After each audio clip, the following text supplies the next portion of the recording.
Leo ni siku ambaye ninamshukuru Mungu. Amekuwa mwema, amenilinda na niko na uwezo wa kumrudishia shukrani ni kwa sababu amekuwa mwaminifu kwa maisha yangu. Siku ya leo ni siku ambaye ninamshukuru kwa sababu amekuwa kimbilio, amekuwa tegemeo katika moyo wangu.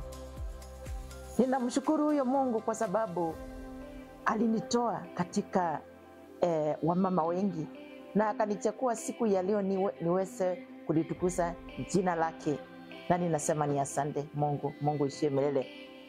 Ningetaka kuwakaribisha kwa neno, kwa sababu neno, Mungu ndio neno, kwa sababu maandiko yanasema ya kwamba katika Yohana 1:1 mwanzoni kulikuwa na neno na ile neno ilikuwa ni Mungu na hiyo neno ni Mungu.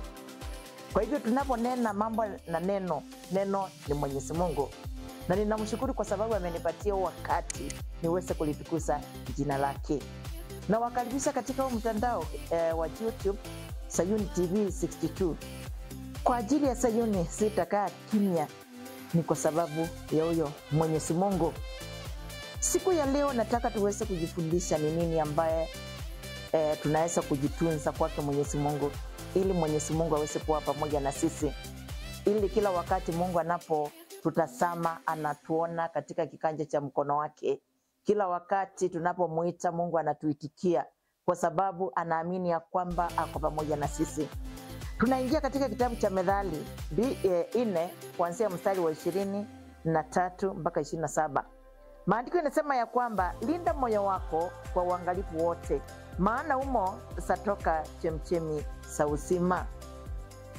Tulinde mioyo yetu vile ambaye tunavyolinda vitu zetu, kwa sababu maandiko yanasema ya kwamba mahali kuna akiba ya mwanadamu, hapo ndio moyo wake uko. Kwa sababu wewe unataka kukaa ndani ya huyo Mwenyezi Mungu, linda kinywa chako, kinene mema, kwa sababu hapo ndani ndipo palipo na chemchemi ya uzima. Huwezi kuwa katika kinywa chako kinatoka vitu mbili. Kinywa chako kiwezi kikatoka maovu na kinywa chako kiwezi kikatoka Yesu, kwa sababu inamaanisha ya kwamba Mungu bado hujaokolewa. Wewe ndugu yangu, dada yangu, hujaokolewa kama huwezi kutunza kinywa chako. Maandiko yanasema ya kwamba tenga mbali nawe lugha potofu, wala midomo yako isitamke maneno madanganyifu. Hayo ni mambo ambaye yametutenga naye Mwenyezi Mungu, kwa sababu kila wakati unakuta tunanena mambo machafu. Unakuta wakati mwingine katika vinywa vyetu zimejawa na udanganyifu. Unakuta mtu anakutanganya tu. Unakuta wewe mzazi unatanganya watoto wako. Unakuta watoto wanatanganya wazazi wao. Ni kwa sababu kile ambaye kinaishi ndani yao ni udanganyifu. Kile kinaishi ndani yao ni maovu. Tunaweza kuyatoa namna gani? Ni kwa sababu wakati unapolinda moyo wako hautakutana na mambo maovu. Wakati unalinda kinywa chako, hakuna siku utakuwa na roho wa udanganyifu, kwa sababu Mungu apendezwi na vitu kama hizo. Uyaelekeze macho yako mbele kwa ujasiri. Mtazamo wako uwe mbele moja kwa moja. Uelekeze macho yako kwake Mwenyezi Mungu. Uelekeze kuendelea mbele, usikubali mtu akurudishe nyuma. Ni kwa sababu ndani ya moyo wako uko na maakano yake Mwenyezi Mungu. Lakini huwezi kuwa na maakano yake Mwenyezi Mungu ukinena mabaya. Huwezi kuwa na maakano naye Mwenyezi Mungu ukiwa mtu wa manunguniko. Huwezi kuwa na maakano naye Mwenyezi Mungu ukiwa unanena machafu. Hauwezi. Wakati wamejawa na udanganyifu. Na unajua Mungu hapendi udanganyifu. Angalia Anania na Safaila, walikufa ni kwa sababu ya udanganyifu. Leo hii hata kama hatukufi, mambo yetu ndio inakufa, mienendo yetu inakufa. Unakuta wewe uko tu. Ni kwa sababu Mungu alikuacha. Hujakubali kulinda kinywa chako, hujakubali kulinda ulimi wako, kwa sababu maandiko yanasema ya kwamba ulimi ni kiungo kidogo lakini kinateketeza nchi nzima. Ulimi ni kitu kingine cha ajabu usipokitekeleza. Fikiria njia utakayoichukua na hatua zake zote zitakuwa kamili. Angalia ni hatua gani wewe mwenyewe kuanzia leo unataka kuchukua kwake Mwenyezi Mungu. Angalia ni njia gani ambao unataka kusimama na huyo Mwenyezi Mungu. Na ule ambaye amesimama na Mwenyezi Mungu huwa atingisiki, kwa sababu hata majaribu yakija kama moto, anajua ya kwamba kuna Mungu ambaye anayemlinda. Anajua katika kinywa chake kinatoka mambo ambaye si matanganyifu, kinywa chake kinatoka mambo ambaye si maovu.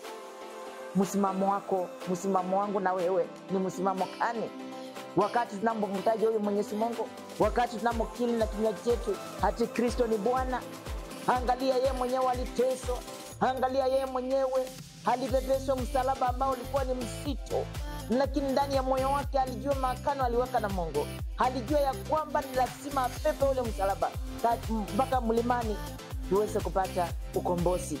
Huwezi kupata ukombozi ukijua moyo wako hujakombolewa. Huwezi kuwa na ukombozi ikiwa kinywa chako hakijakombolewa. Huwezi kuwa umepata ukombozi moyo wako ukiwa mtanganyifu. Tunabaki tujiulize mimi na wewe. Mstari ambaye ni wa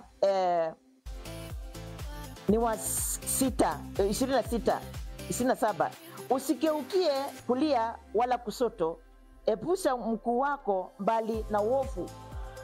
Usijaribu kuepusha miguu yako kutumitoa kwake Mwenyezi Mungu.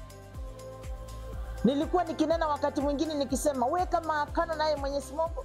Nenea maisha yako, nenea watoto wako, nenea kazi yako.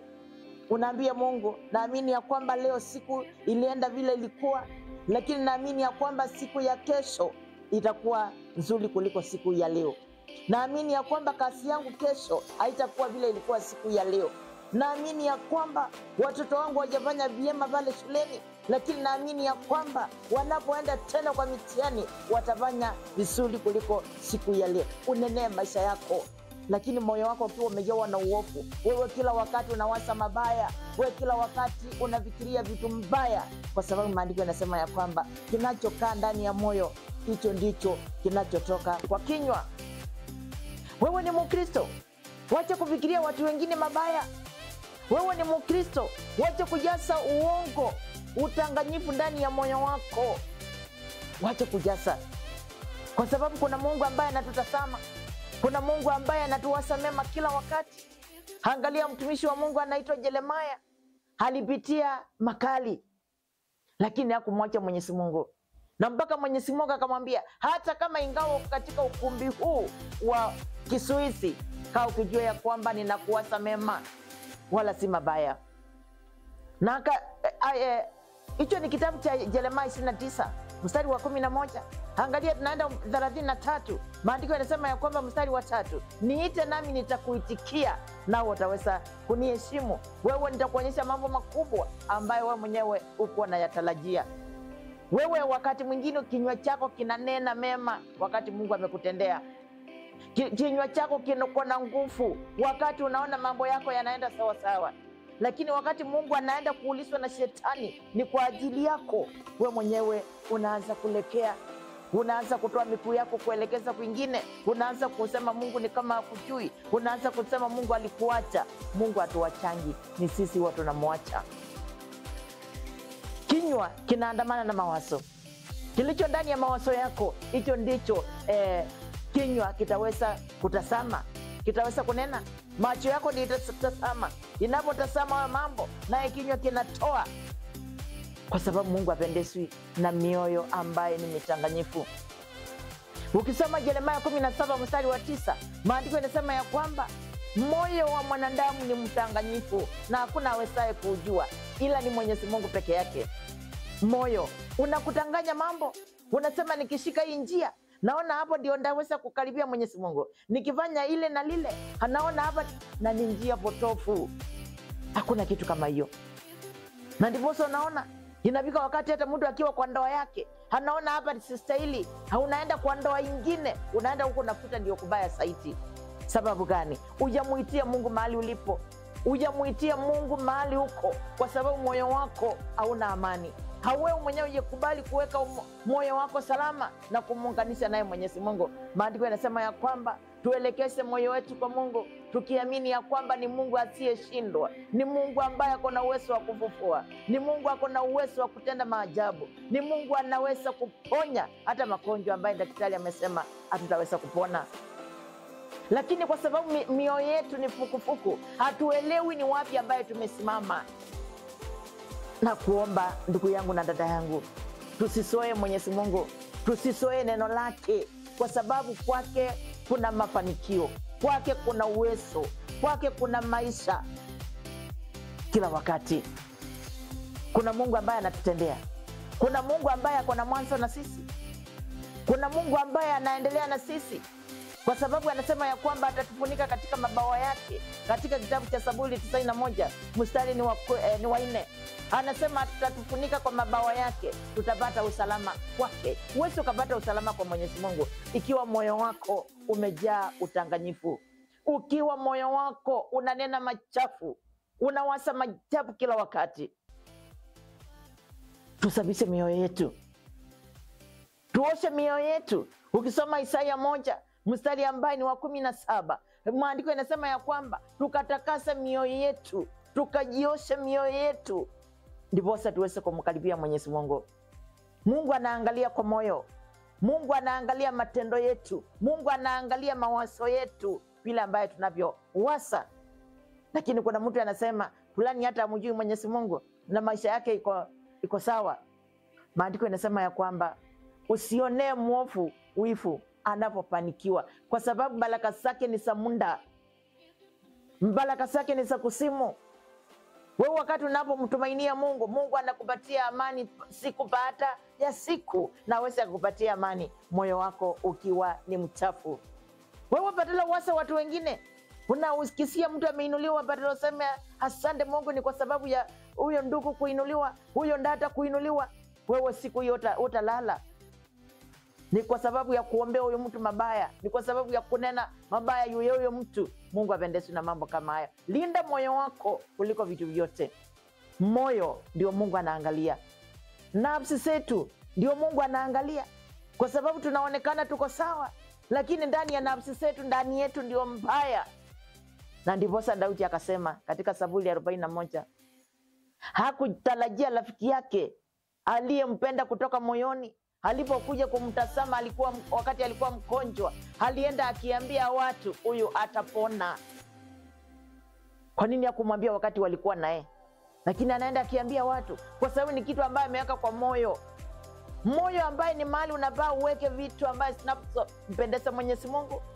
Tunaomba vitu mingi Mungu atupatie, tunaomba vitu mingi Mungu aweze kututendea, tunaomba maisha marefu, lakini Mungu akiangalia mioyo yetu iko mbali naye. Ukisoma katika kitabu cha Marko 7 ukianzia pale mstari wa 6, maandiko yanasema ya kwamba Isaya aliandika, hao watu uniabudu tu kwa kinywa tu, lakini mawazo yao yako mbali nami. Wewe na mimi huwa tukiamuka tunaambia Mungu namna gani? Wakati tumeshinda mpaka jioni, tunaona ni nguvu zetu, hata hatuwezi karibisha Mungu katika shukrani za siku hiyo. Unaona, tunapanga, tunasema hii wiki nitafanya hili na lile, na hatukaribishi Mungu mahali pale, kwa sababu mioyo yetu Mungu ako mbali nasi. Tulinde mioyo yetu na Mungu, Mwenyezi Mungu ataweza kutuinua, ataweza kututendea mema, ataweza kuangalia nyumba zetu. Huwa anatuma malaika wanaangalia nyumba zetu, kwa sababu mioyo yetu iko misafi, mioyo yetu imeungana na huyo Mwenyezi Mungu kila wakati. Hata wakati wa kiangazi, hata wakati wa shida, wewe haitaweza kukaribia, kwa sababu uko mahali salama na moyo wako. Wewe mwenyewe unanena na Mungu namna gani? Ama kila wakati ni manunguniko, kila wakati unanungunika, unasema kuna Mungu wale anajua, kuna wale Mungu anabariki. Mungu ana ubaguzi, Mungu anaangalia moyo. Mungu anaangalia mioyo yetu, na Mungu hapendi moyo ambaye uko na kiburi. Mungu hapendi moyo wa majifuno. Mungu hapendi moyo wa kujisifu. Jisifu naye Mwenyezi Mungu, lakini wache kujisifu na vitu zingine, kwa sababu hapo ndio shetani anaenda kuomba ruhusa. Na akiangalia wewe una imani, Mungu anapeana tu. Akiangalia wewe uko na imani, anapeana tu, kwa sababu anajua ya kwamba moyo wako wewe dada, moyo wako wewe mpendwa, umeungana naye Mwenyezi Mungu, na anaamini ya kwamba hauwezi ukamwacha wala ukamuasi Mwenyezi Mungu. Mungu ni Mungu na atabaki kuwa Mungu milele. Mungu ndio aliumba mbingu na nchi. Ukisoma kitabu cha Mwanzo, yeye ndio aliumba usiku na mchana. Mungu ndio aliumba vitu sote. Maandiko yanasema ya kwamba alitandaza nchi kwa mkono wake, alitandaza mbali kwa mkono wake. Ukionyesha moyo wako ile vitu Mungu anafanya, utaendelea kumheshimu Mwenyezi Mungu. Lakini unanena yale tu unayasikia kwa moyo wako.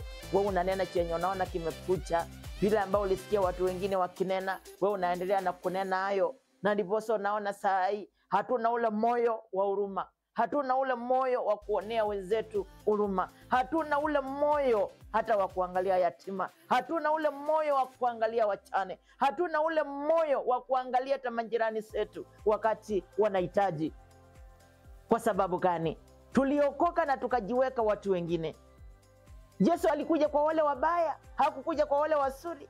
Yesu mwenyewe akasema mtu ambaye si mgonjwa hahitaji daktari.